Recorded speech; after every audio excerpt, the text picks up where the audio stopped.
Welcome to a special edition of the AMAC Action Advocacy Update. I'm Andy Mangione, Senior Vice President for AMAC Action. We'd like to welcome a special guest to the update. He is Jeremy Tedesco, and he's the Senior Counsel and Senior Vice President for Corporate Engagement for the Alliance Defending Freedom. Jeremy, thanks for taking the time to speak with us today. Yeah, thanks for having me on, Andy. Let's get right to the mission of the Alliance Defending Freedom. What do you all do? Well, we exist to protect people's God-given rights, especially their rights to free speech, religious freedom, life. We promote family values, and we do this at the highest courts in the land. We've won 15 cases at the Supreme Court since 2011. We've won many cases in the lower courts as well, and we advocate in the state and federal legislatures as well to protect these foundational freedoms of our nation. Now, you've developed a benchmark designed to measure corporate respect for free speech and religious freedom. Would you please tell us about the Viewpoint Diversity Score Business Index? Yeah, this is a product of our realization, and of course, many people at the same time in the conservative movement realizing the same thing, I think, that one of the biggest threats to free speech and religious freedom is actually coming from private corporations, or at least quasi-private corporations, more than the government, the big banks, the big tech companies especially. So we wanted to figure out a way to kind of hold a mirror up to them and show them that they were doing things, they had policies in place, they were taking actions and doing other things that were damaging free speech and religious freedom. We're not asking them to be, purveyors of our points of view, to accept our opinions or promote our opinions. We're not asking them to debank or censor people we disagree with. We want them to provide their services on a neutral basis.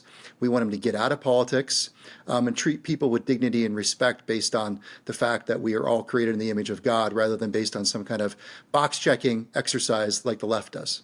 Thank you, Jeremy.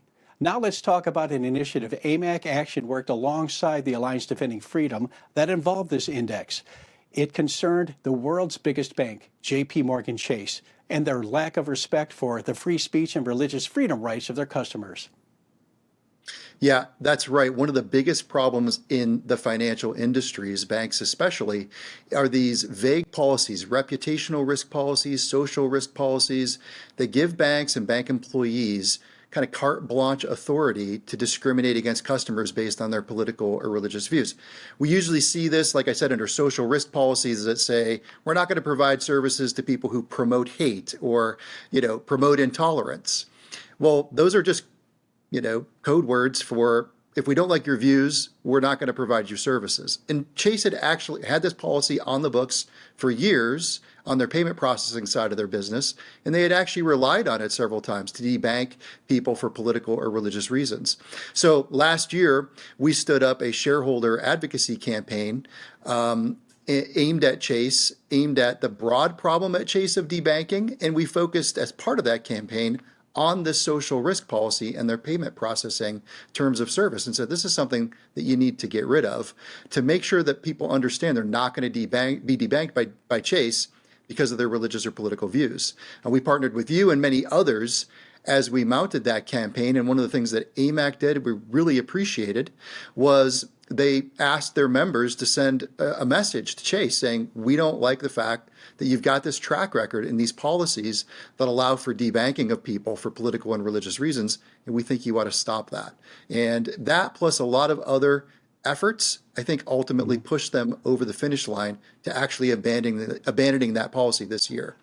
You're right, Jeremy. AMAC members became involved when we partnered with you, and they sent over 91,000 messages to key executives at JP Chase.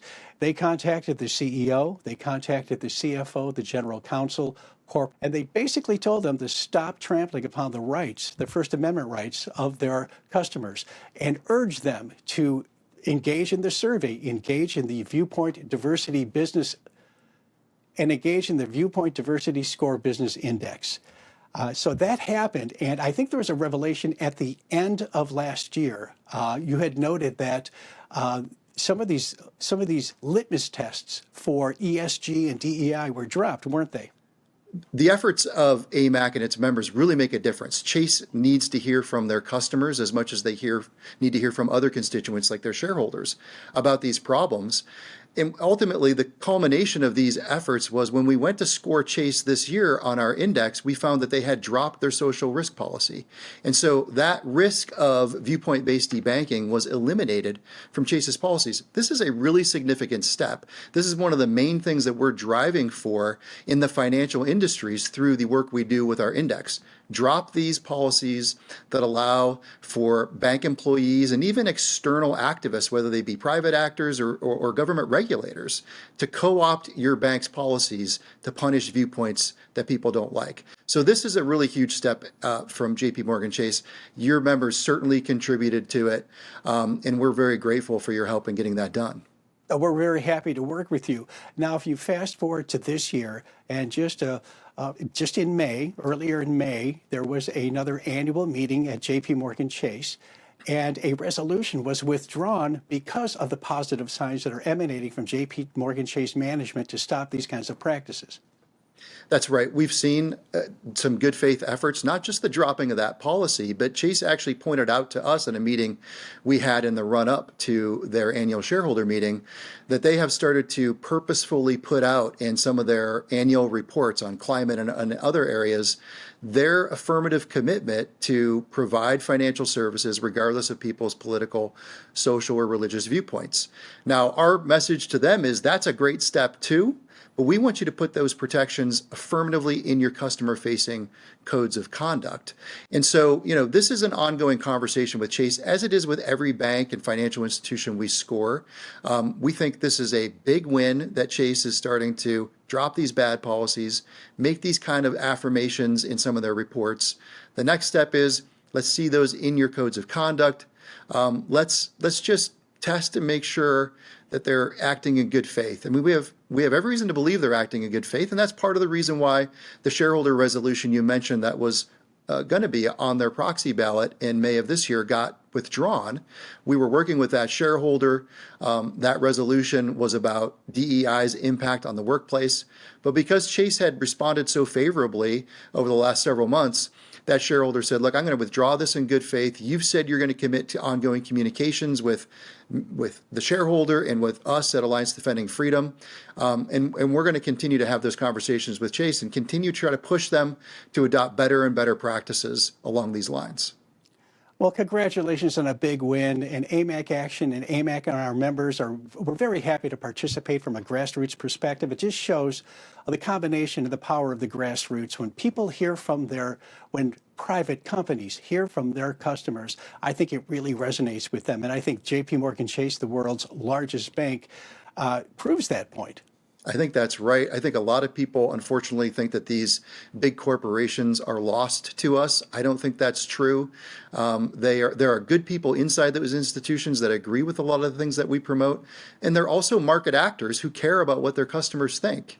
And for too long, conservatives and religious folks have kind of stayed on the sidelines in these discussions. But I think as we saw with Bud Light and Disney, Target, when customers show up and others show up and present, their concerns and present productive solutions to these kind of problems, we can start pulling these companies back from the brink and getting them to a place where they depoliticize their services and respect everybody's views. Jeremy, we look forward to working with you in the future. We appreciate you taking the time to speak with us on the AMAC Action Advocacy Update. Keep up the great work with the Alliance Defending Freedom. Thanks, and you too.